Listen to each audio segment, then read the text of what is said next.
Guys අද මං හදන්න යන්නේ රසම රස ස්පැගටි එකක්. හරිද? ඉස්සල්ලාම අපි ස්පැගටි ටික ඔන්න ඔය විදිහට තඹ ගන්න ඕනේ. හරිද?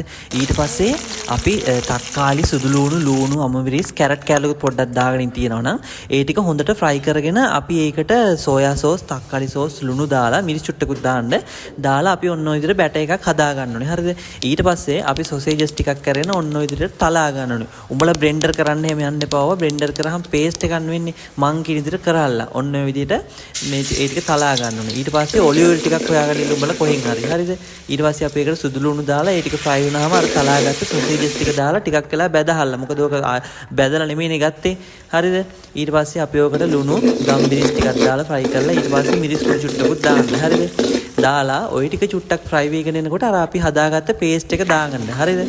ඊට පස්සේ ওই ටික හොඳට මික්ස් කරලා එනකොට අපි ඕකට කිරි එකතු කරගන්නවා. ෆ්‍රෙෂ් මිල්ක් එකතු කරගෙන ඕකත් හොඳට කුක් කරගන්න. නිකන් අමුයෙන් මේ කරගන්න එපා. ඕක හොඳට කුක් කරගන්නilla. හරිද? ඊට පස්සේ අපි චීස් ටික ඔකට එකතු කරගන්නවා. ගයිස් මොසරෙල්ලා චීස් එහෙම දාන්න එපා. එතකොට ওই පේස්ට් එක හරියට එන්න නිකන් ඇලෙනවනේ. අපි ඔන්න ඔය විදිහට අපි ටික් එකේ විදිහට ඕක හදා ගන්න ඕනේ. හරිද? ඊට පස්සේ කලින් ඔලිව් ඔයිල් දාලා නාගත්ත ස්පැගටි ටික අපි ඔන්න ඔය විදිහට අර බැටර් එකට එකතු කරලා කරපිංච ටිකකුත් දානවා ගයිස්. ඊට පස්සේ ඔන්න ඔය විදිහට තමයි අන්තිමට අවුට්පුට් එක එන්නේ.